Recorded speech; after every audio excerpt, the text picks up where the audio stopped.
श्री भारतीबेन स्याल जी, हम सब के प्रेरणा के स्रोत, जिन्होंने भारतीय जनता पार्टी को मजबूती प्रदान करने में अपना जीवन लगाया, ऐसे हमारे वरिष्ठ नेता पूर्व अध्यक्ष सम्माननीय वजुभाई वाला जी, हमारे प्रदेश के पूर्व मुख्यमंत्री और हमारे वरिष्ठ साथी सम्माननीय विजय भाई रूपानी जी, हमारे पूर्व अध्यक्ष और वर्तमान में मंत्री श्री जीतू भाई वघानी जी, हमारे सभी प्रदेश के पदाधिकारीगण, हमारे संसद में सभी मेरे वरिष्ठ साथीगण, सांसदगण, प्रदेश सरकार में मंत्रीगण, सभी विधायकगण और जिला और मंडल के पदाधिकारीगण और हमारे चुने हुए प्रतिनिधि, जिला परिषद के प्रतिनिधि,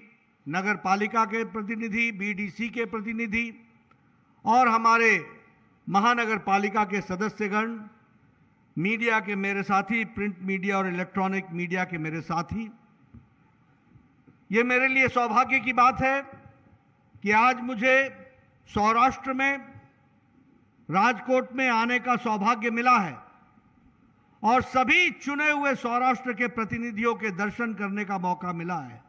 मैं आप सबका हार्दिक अभिनंदन करता हूं, स्वागत करता हूं। और जब मैं सौराष्ट्र की बात करता हूं तो ये संतों की भूमि है और ये सावज की भूमि भी है। मैं ऐसी भूमि को भी मैं नमन करता हूं।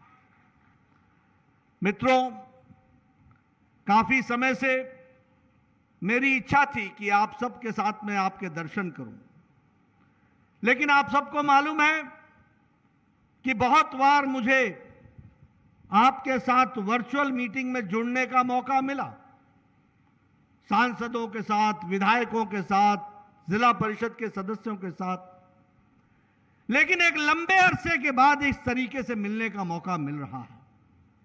सबसे पहले तो मैं आपको बधाई देना चाहता हूं कि शताब्दी के सबसे बड़ी त्रासदी कोरोना, उस कोरोना के पश्चात हम मिल रहे हैं और मैं आपको इसके लिए भी बधाई देना चाहता हूं कि कोरोना की महामारी में जब सारे राजनीतिक दल अपने घर में बैठ गए थे, क्वारंटाइन हो गए थे, आइसोलेशन में चले गए थे, ट्विटर पर मिलते थे, टीवी पर मिलते थे, पर जनता के बीच में नहीं जाते थे, उस समय आप लोगों ने सेवा ही संगठन के माध्यम से करोड़ों लोगों की सेवा की। इसके लिए मैं आपको हार्दिक बधाई देना चाहता हूं। आज ये मूल्यांकन करने का विषय है और मैं मीडिया के साथियों से पूछूंगा कि हम सिर्फ एक राजनीतिक कार्यकर्ता नहीं है, हम राजनीति करना ही हमारा उद्देश्य नहीं है। भारतीय जनता पार्टी का एक बहुत बड़ा पक्ष है, वह है सेवा कार्य का, मानवता की सेवा का, जिसको हम लोगों ने करके दिखाया है। और आप लोगों को बधाई इसलिए देना चाहता हूं कि चुने हुए प्रतिनिधियों ने अपने आप को उसमें आहूत किया, पूरी ताकत झोंकी, जान की चिंता नहीं की और आपने सेवा ही संगठन में कार्य को आगे बढ़ाने का काम किया। मित्रों,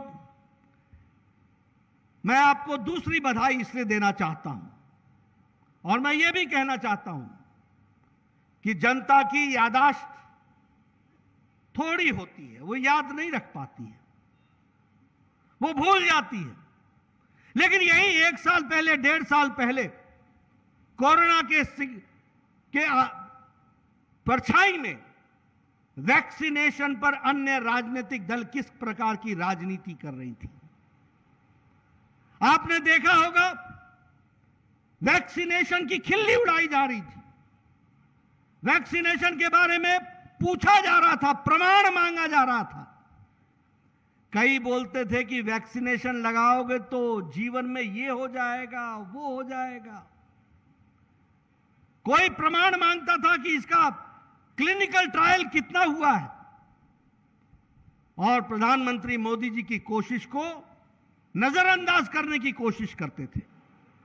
लेकिन हमारे प्रधानमंत्री मोदी जी लक्ष्य से डिगे नहीं, लक्ष्य से हटे नहीं और 9 महीने के अंदर इस देश को एक नहीं 2-2 वैक्सीन दे करके दुनिया में अपना आपको मिसाल कायम की। और आपने 217 करोड़ डबल डोज साथ में बूस्टर लगा करके मोदी जी की जो सुरक्षा की भावना थी उसको साकार किया है। इसके लिए मैं आपको बधाई देना चाहता हूं। मित्रों, ये छोटी घटनाएं नहीं है, मैं इसलिए आपको याद दिला रहा हूं। मैं पूर्व में स्वास्थ्य मंत्री रहा हूं, ऑन रिकॉर्ड लाना चाहता हूं और कांग्रेस वाले जो हमारे सोशल मीडिया में बात करते हैं उनको बताना चाहता हूं, इस देश में चिकन पॉक्स की दवा 25 साल लग गए भारत आने में, ट्यूबरक्लोसिस की दवा 25 साल लग गए दवाई को आने में, लेप्रोसी की दवा को 30 साल लग गए आने में, टेटनस की दवा को 28 साल लग गए इस देश में आने में, पोलियो की दवा आने में 27 साल लग गए इस देश में। और मोदी जी ने 9 महीने के अंदर एक नहीं 2-2 भारतीय स्वदेशी इंजेक्शन बना करके आप लोगों को देने का प्रयास किया है। और आप लोगों ने वैक्सीनेशन में जो योगदान किया लोग भूल जाएंगे, लेकिन मैं याद दिलाना चाहता हूं कि पिछले वर्ष 17 सितंबर को आपने एक दिन में 2 करोड़ से ज्यादा लोगों को वैक्सीनेशन लगाने में अपना योगदान किया था। और इस वर्ष आपने एक दिन में 17 तारीख को आप सब लोगों ने 1 लाख से ज्यादा ब्लड डोनेशन के कार्यक्रम में शिरकत की है। इसके लिए भी मैं आपको बधाई देना चाहता हूं। मित्रों, मैं अपने चुने हुए प्रतिनिधियों को इसके लिए भी बधाई देना चाहता हूं। हम अमृत काल में अमृत महोत्सव मना रहे हैं, लेकिन आप लोगों ने 20 करोड़ से ज्यादा घरों पर हर घर तिरंगा लगाने में जो आपने योगदान किया है उसके लिए भी मैं आपको बधाई देना चाहता हूं। ऐसी राष्ट्रीयता की भावना ओत-प्रोत हमने आज तक नहीं देखी थी, जो आज मोदी जी के नेतृत्व में हमको देखने को मिली है। और इसके लिए भी मैं हर घर तिरंगा को बधाई देना चाहता हूं, उस कार्यक्रम में अपना योगदान किया है। मित्रों, हमने लोकसभा तो जीती ही है, 303 लोकसभाएं तो जीती ही। आपके आशीर्वाद से मोदी जी के नेतृत्व में देश ने अपना आशीर्वाद रखा। हमने यहां भी 26 की 26 लोकसभाएं जीती। हमने 182 में से 112 सीटें जीती, हमारे 112 विधायक बने। लेकिन मैं आपको इस बात के लिए बधाई देना चाहता हूं कि आपने नगर पालिकाओं में भी कोई कसर नहीं छोड़ी और उसमें भी आपने जीत हासिल कराई। इसके लिए भी आपको बधाई देना चाहता हूं। मैं नतीजे देख रहा था, अहमदाबाद में 199 सीटों में 169 सीट हम जीत करके आए हैं। अगर वडोदरा की बात करें तो 76 में से 69 सीट जीत करके आए हैं।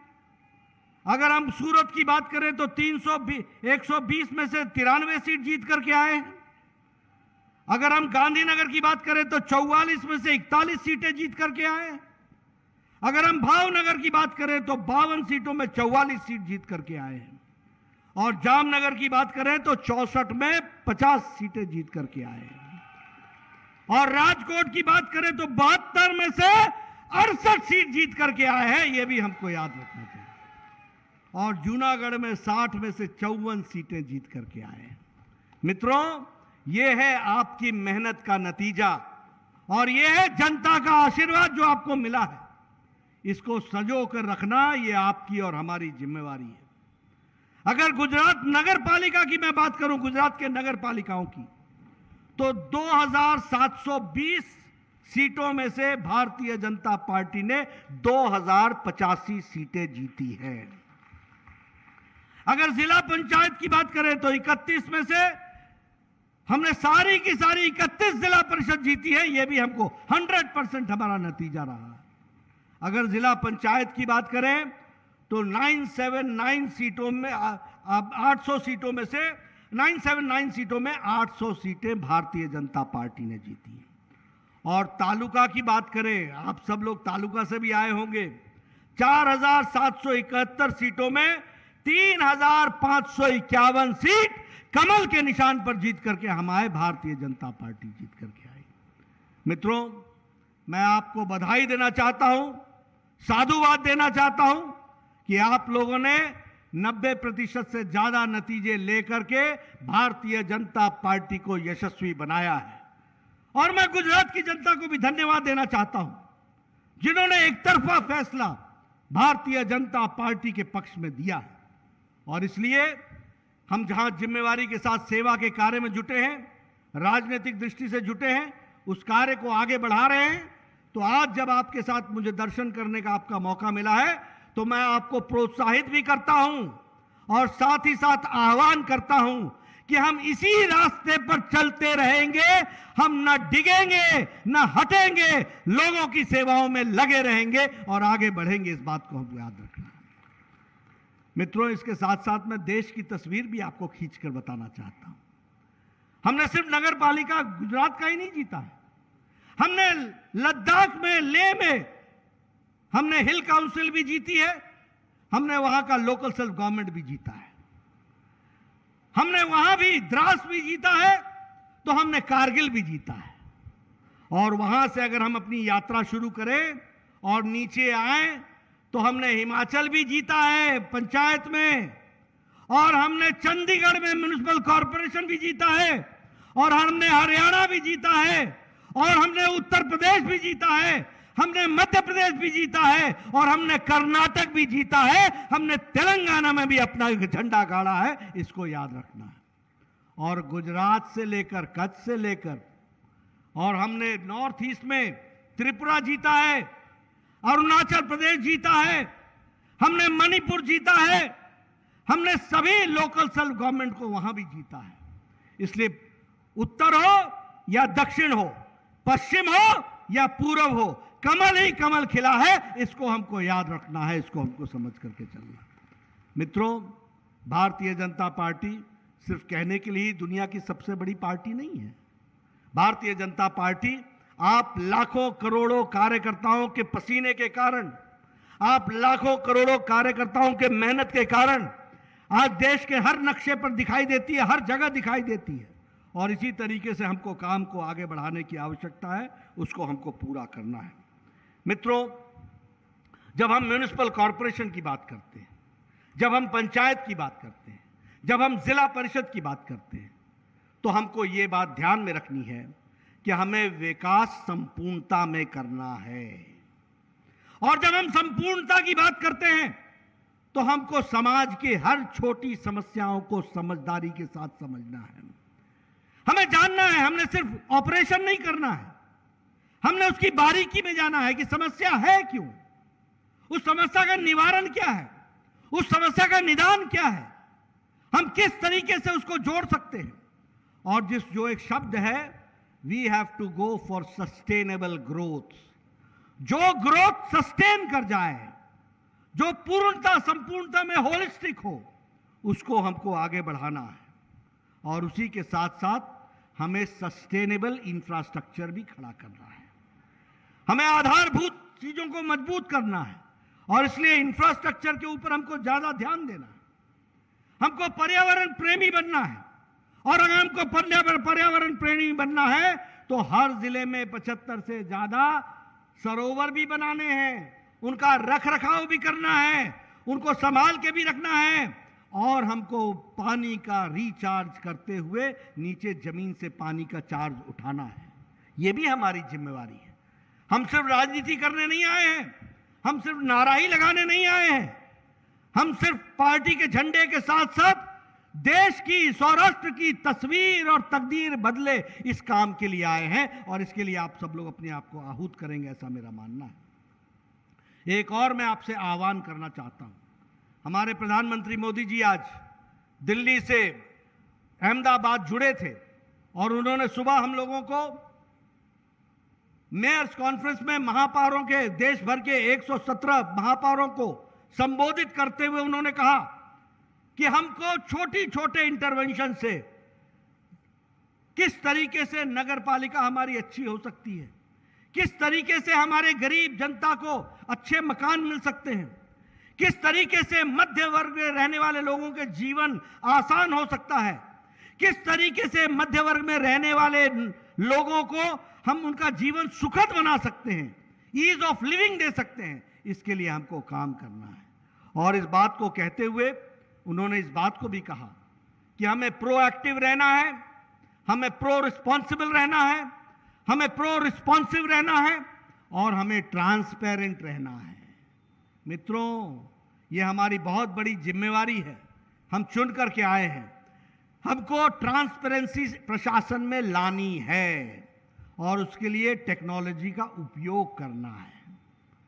हमारी सारी चीजें टेक्नोलॉजिकल बेस्ड होनी चाहिए, टेक्नोलॉजिकल तरीके से ट्रांसपेरेंसी आनी चाहिए। टेक्नोलॉजी की मदद लेकर के हमको उसके साथ साथ मॉनिटरिंग करने की सुविधा होनी चाहिए। हमको डेवलपमेंट के मॉडल को बढ़ाने के लिए उसके मॉनिटरिंग की व्यवस्था होनी चाहिए और डिजिटलाइजेशन के माध्यम से हमको कागज के कार्यों को घटाना है और हमको फॉर्म्स और एप्लीकेशंस को डिजिटलाइज करना है ताकि घर बैठे कोई भी व्यक्ति अपना फॉर्म भर सके और वह पब्लिक हो, वह पोर्टल पर आए, सबको मालूम हो कि जो सुविधा मिल रही है वो किसको मिल रही है, कैसे मिल रही है, क्यों मिल रही है, कितनी मिल रही है। और इस ट्रांसपेरेंसी के साथ सबका विकास, सबका विश्वास, सबका प्रयास लेकर के हमको चलना है। इसलिए मैं आपसे ये निवेदन करने आया हूं यहां पर कि हमको सिर्फ लोगों को सुविधा ही नहीं पहुंचानी है, सुविधा के साथ साथ उसको सामर्थ्यवान भी बनाना है, उसको एम्पावर भी करना है, उसको ताकत भी देनी है कि वो घर बैठ करके जान सके कि मेरा एप्लीकेशन नंबर क्या है, वो घर बैठ करके जान सके कि मेरे से किसी ने ओवरटेक तो नहीं किया, वो घर बैठ के जान सके कि उसका हिस्सा तो किसी ने नहीं मारा है। इसको कहते हैं ट्रांसपेरेंसी। और हम सब लोग यहां बैठे चुने हुए प्रतिनिधि, हम बदलाव के वाहक हैं, हमको परिवर्तन लाना है, जनता का विश्वास जीतना है, सबको साथ लेकर के चलना है। इसके लिए हमको काम में आगे बढ़ना है।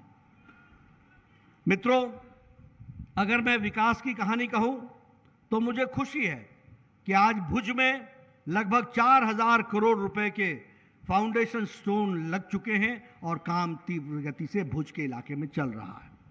अगर हम कहें कच्छ में, तो जो हमारा कच्छ का ब्रांच कैनाल है सरदार सरोवर का, उसका भी उद्घाटन आदरणीय प्रधानमंत्री जी ने कर दिया है।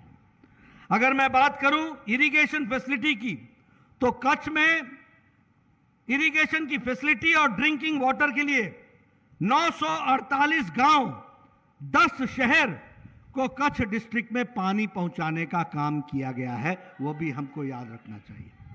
अगर मैं बात करूं दाहोद की, तो दाहोद डिस्ट्रिक्ट सदर्न एरिया में रीजनल वाटर सप्लाई स्कीम में प्रधानमंत्री जी ने इसका भी उद्घाटन कर दिया और इस पर 840 करोड़ रुपए खर्च हुए हैं। इसके लिए भी मैं आपको बधाई देना चाहता हूं।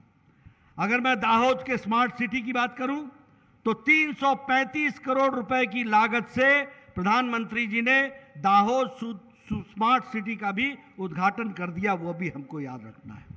अहमदाबाद में आप सबको जानकर खुशी होगी कि सरकार ने, प्रधानमंत्री जी ने फाउंडेशन स्टोन रखा है। ओलंपिक लेवल का स्पोर्ट्स कॉम्प्लेक्स 632 करोड़ रुपए की लागत से बन रहा है। मित्रों, मैं आपको बताना चाहता हूं कि आने वाले समय में गुजरात देश का स्पोर्ट्स का सबसे बड़ा सेंटर बनेगा और उसको आगे बढ़ने में हम पूरी मदद करेंगे। और इसकी बुनियाद, इसकी बीज ओलंपिक लेवल का जो हमारा स्पोर्ट्स कॉम्प्लेक्स है वह अहमदाबाद में बनने की शुरुआत हो गई है। रेलवे स्टेशन अहमदाबाद का 17 करोड़ की लागत से वह भी फिर से उसका जीर्णोद्धार हुआ है।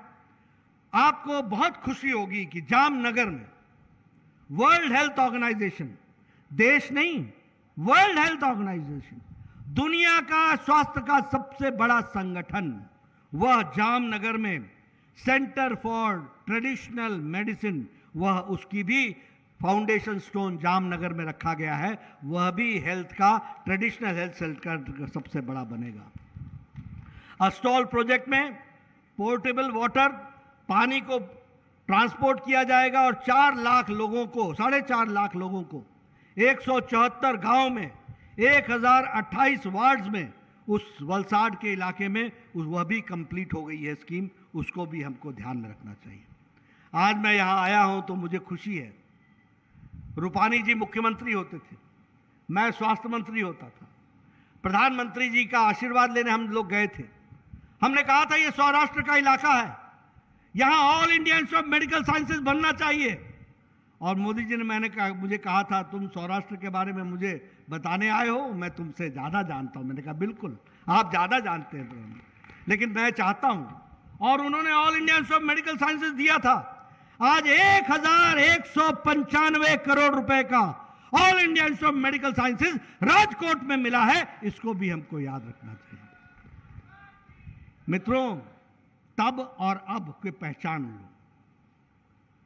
मैं तब और अब को इसलिए कहता हूं क्योंकि यूपीए की सरकार में, कांग्रेस की सरकार में 60 के दशक में एक all India institute of medical sciences Jawaharlal Nehru ने बनाया था नई दिल्ली में, एक। फिर अटल जी की सरकार आई, अटल जी ने 7 all India institute of medical sciences बनाए, 7 भुवनेश्वर में बनाया, ऋषिकेश में बनाया, पटना में बनाया, भोपाल में बनाया, नई नई जगहों पर बनाया, रायपुर में बनाया। लेकिन आपको जानकर के खुशी होगी कि मोदी जी ने पिछले 7 साल में आज 22 all India institute of medical sciences खड़े हैं, 22। यह हमारा रिकॉर्ड है। और राजकोट में भी शानदार all India institute of medical sciences बन रहा है, उसका काम चला है। और वो 750 बेड का होगा, 201 एकड़ में फैला हुआ है। उसमें 30 बेड का आयुष ब्लॉक भी होगा, 125 एमबीबीएस के स्टूडेंट्स पढ़ेंगे। इस तरीके से एक परिवर्तन, एक नई रोशनी के साथ हम खड़े होने वाले हैं। अगर मैं बात करूं तो राजकोट में ही लाइट हाउस, जो कि 112 करोड़ रुपए की लागत से बन रहा है, उसके लिए भी मैं आपको बधाई देना चाहता हूं। वह भी एक बहुत बड़ा विकास का कदम है। और अगर मैं बात करूं तो गुजरात अकेला प्रदेश है, मैं बोल रहा था ना कि डिजिटल मॉनिटराइजेशन, मॉनिटरिंग की हमको व्यवस्था करनी चाहिए। मुझे खुशी है कि देश में पहला राज्य है गुजरात जहां central command and control centre, Vidya Samiksha Kendra बनेगा। और यह 3 लाख टीचर्स को, 1 करोड़ विद्यार्थियों को, 54,000 स्कूल्स की कार्यविधि को मॉनिटर करेगा। यह बदलता गुजरात है, यह विकसित गुजरात है, यह शिक्षा के क्षेत्र में क्रांति है। सबसे बड़ा सेंटर सेंट्रल कमांड, और उसमें यह विद्या समीक्षा केंद्र बनेगा। मैं फिर से बोलना चाहता हूं, 3 लाख टीचर्स, उनकी गतिविधि मॉनिटर होगी। इसमें लगभग 54,000 स्कूल मॉनिटर होंगे और 1 करोड़ विद्यार्थी मॉनिटर होंगे। यह परिस्थिति होगी। और मुझे इसकी भी खुशी है कि आज राजकोट में, हीरासर में आज एयरपोर्ट बनने के कगार पर है। 2,500 करोड़ रुपए की लागत से वो एयरपोर्ट भी बन रहा है। उसी तरीके से India international bullion exchange, India first international bullion exchange, यह भी गांधीनगर में गिफ्ट सिटी में इस्टेब्लिश हो रहा है। यानी दुनिया के नक्शे में गुजरात किस तरीके से विकास की ओर आगे बढ़ा है, वह भी हमको याद रखना है। और अटल फुट ओवरब्रिज जो साबरमती रिवर फ्रंट पर मल्टी लेवल कार पार्किंग के साथ बन रहा है, वह भी हम सबको देखना है। गुजरात मैं जो आपको चुने हुए प्रतिनिधियों को इसके लिए प्रेरित करता हूं कि नीतियों पर हमको आधारित काम करना है। हमको सबका साथ लेना है, तो हमको ट्रांसपेरेंट होकर के काम करना है।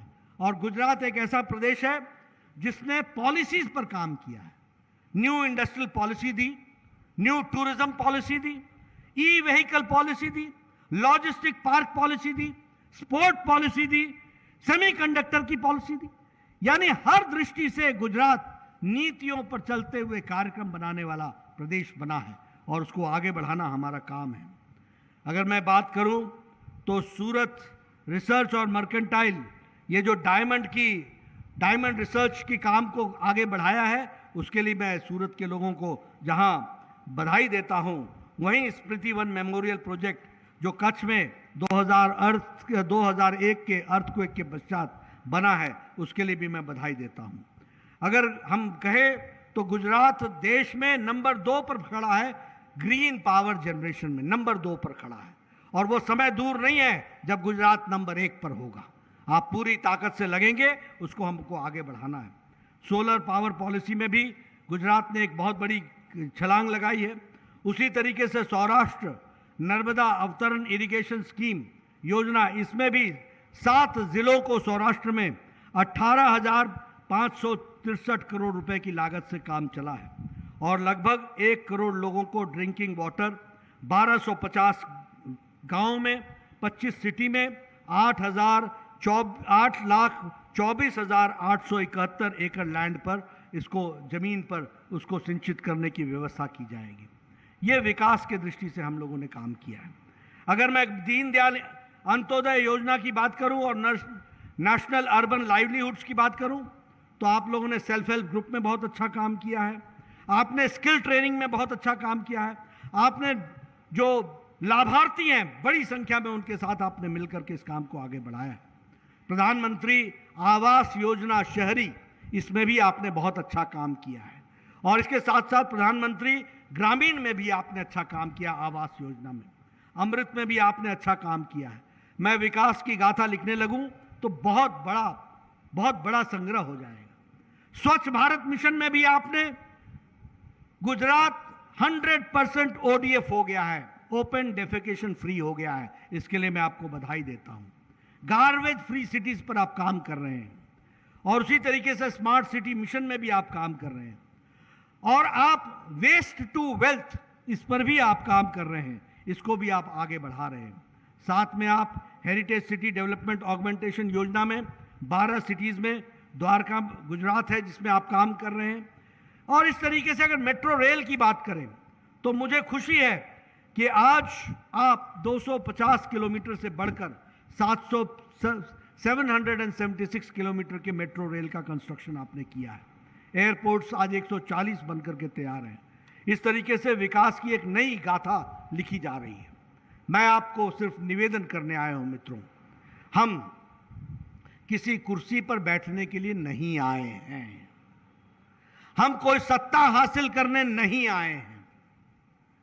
हम सिर्फ भारतीय जनता पार्टी यशस्वी हो, यह हमारा माध्यम हो सकता है, यह लक्ष्य नहीं है। लक्ष्य है कि हम भारत मां की सेवा करने आए हैं, गुजरात को आगे बढ़ाने आए हैं। गुजरात के एक एक नौजवान, एक एक माता, एक एक बुजुर्ग, एक एक किसान, उसको ताकत देने के लिए आए हैं, उसको एम्पावर करने के लिए आए हैं।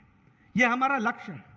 इस लक्ष्य के लिए हम माध्यम के रूप में राजनीति में हैं और सेवा हमारा मर्म है, सेवा हमारा तरीका है, सेवा को साथ लेकर के काम करने आए हैं।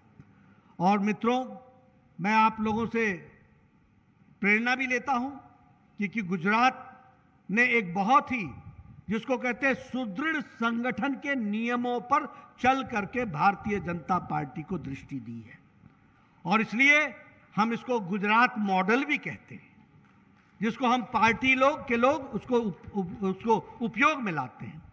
आज जब CR पाटिल जी बैठे हैं तो हम ये कहना चाहते हैं कि इन्होंने अगर पन्ना प्रमुख से बढ़कर के पन्ना कमेटी तक पहुंचाया है तो मैंने इस काम को सारे प्रदेशों में लागू करने का काम लिया है, इसको भी हमको ध्यान रखना है।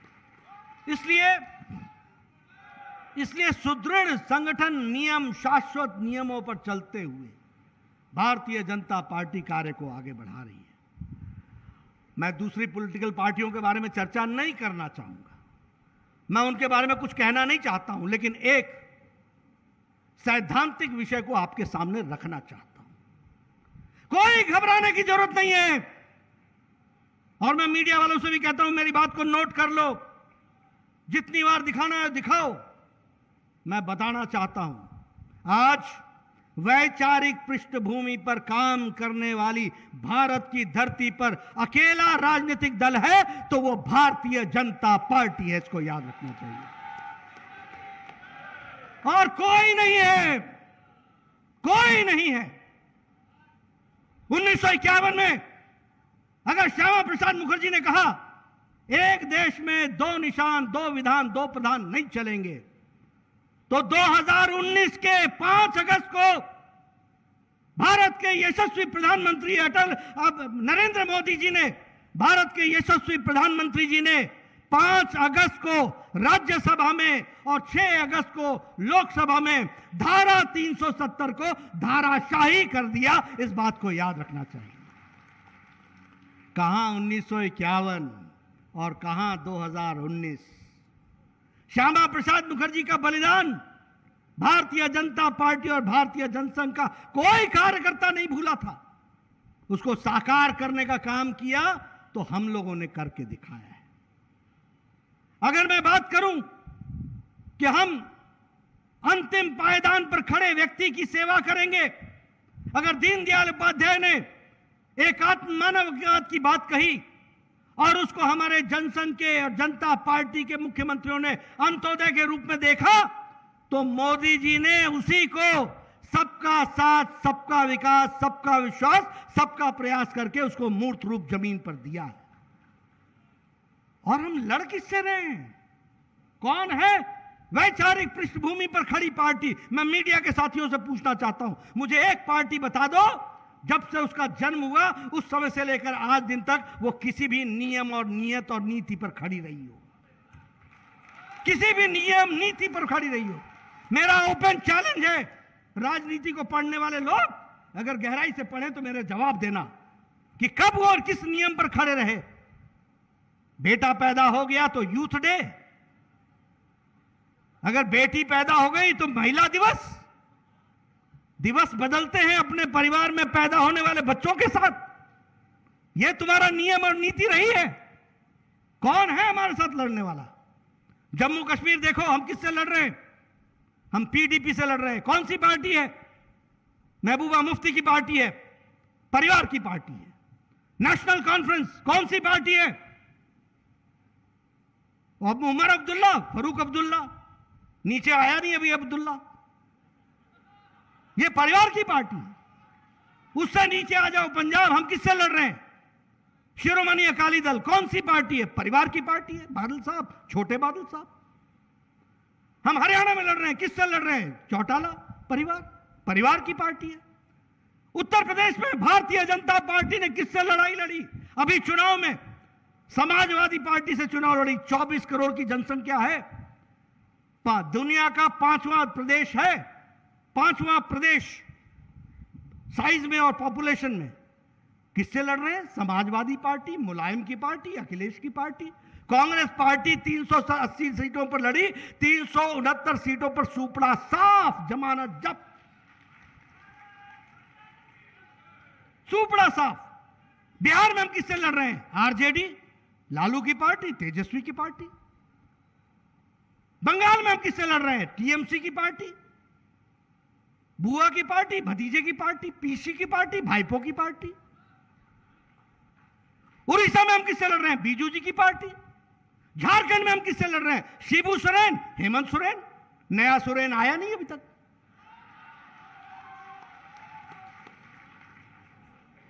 हम आंध्र प्रदेश में किससे लड़ रहे हैं? जगन की पार्टी, वाईएसआर, उसके बाद जगन की पार्टी। तेलंगाना में हम किससे लड़ रहे हैं? तेलंगाना राष्ट्रीय समिति, चंद्रशेखर राव खुद मुख्यमंत्री, बेटा मंत्री, दामाद मंत्री, बेटी एमपी की कैंडिडेट, अभी पोता आया नहीं, उसकी भी तैयारी है। परिवार की पार्टी। यह शिवसेना टूटी, क्यों टूटी? परिवार के कारण टूटी। असल शिवसेना निकल गई। मित्रों, यह भारतीय जनता पार्टी और यह कांग्रेस पार्टी भी अब कहां रह गई? न ये इंडियन है, याद करो, न ये इंडियन है, न ये नेशनल है, न ये कांग्रेस है, ये भाई बहन की पार्टी है।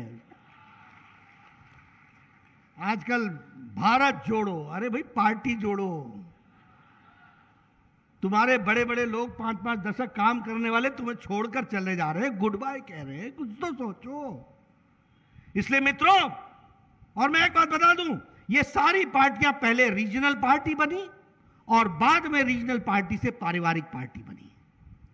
इसलिए इनका असली चेहरा पहचानो। और यह प्रजातंत्र के लिए भी खतरा है। लेकिन मैं फिर बोलता हूं, भारतीय जनता पार्टी का कार्यकर्ता छाती ठोक के कह सकता है, हम विचार प्रधान पार्टी हैं, हम 3-4 रहे न रहे, तेरा वैभव अमर रहे मां, हम उसके लिए जीने वाले लोग हैं। इमरजेंसी लगी, 1,30,000 लोग मीसा और DIR में अंदर गए, 70,000 लोग हमारी विचारधारा के लोग थे। क्या कारण था कि हमने अपने आप अपने आहूत किया? वो विचार था जिसके कारण हम चले हैं। इसलिए मित्रों, मैं सब लोगों से कहता हूं, ये चुनाव आते हैं, बहुत लोग बोलते हैं ये हो रहा है, वो हो रहा है, ऐसा हो रहा है, वैसा हो रहा है, ये हो रहा है, वो हो रहा है। मैं कहा भाई काहे घबराता है यार, 18 करोड़ की पार्टी है, ढंग से चल, दुनिया तेरे साथ चलेगी, पूरी ताकत लगा देंगे। हम अकेले थोड़ी ना है। लेकिन हां, याद रखना है हमें, हम अपने लक्ष्य से डिगे नहीं। हमें सेवा के माध्यम से लोगों का दिल जीतते हुए भारत के आम नागरिक को मजबूत करना है, मोदी जी के नेतृत्व में। इसको हमको याद रखना है। अगर हमारे प्रधानमंत्री दिन रात एक करके तप करके इस देश को दुनिया में स्थापित कर रहे हैं, तो हमारा भी काम बनता है कि हम अपने मोहल्ले में, अपने इलाके में, अपनी कॉरपोरेशन में, अपनी कमेटी में पूरी ताकत लगा करके लोगों को ताकत दे, उन नीतियों का फायदा उठाएं, उसके लिए हम काम करें। मुझे पूरा विश्वास है कि आप सब लोग इसी तरीके से लगेंगे, पार्टी को आगे बढ़ाएंगे, पूरी ताकत देंगे और जिस विचारों के साथ हम लगे थे उसको पूरा करने में, साकार करने में अपना योगदान करेंगे। आपने मेरी बात सुनी, आपका बहुत बहुत धन्यवाद। जय भारत, जय गुजरात। भारत माता के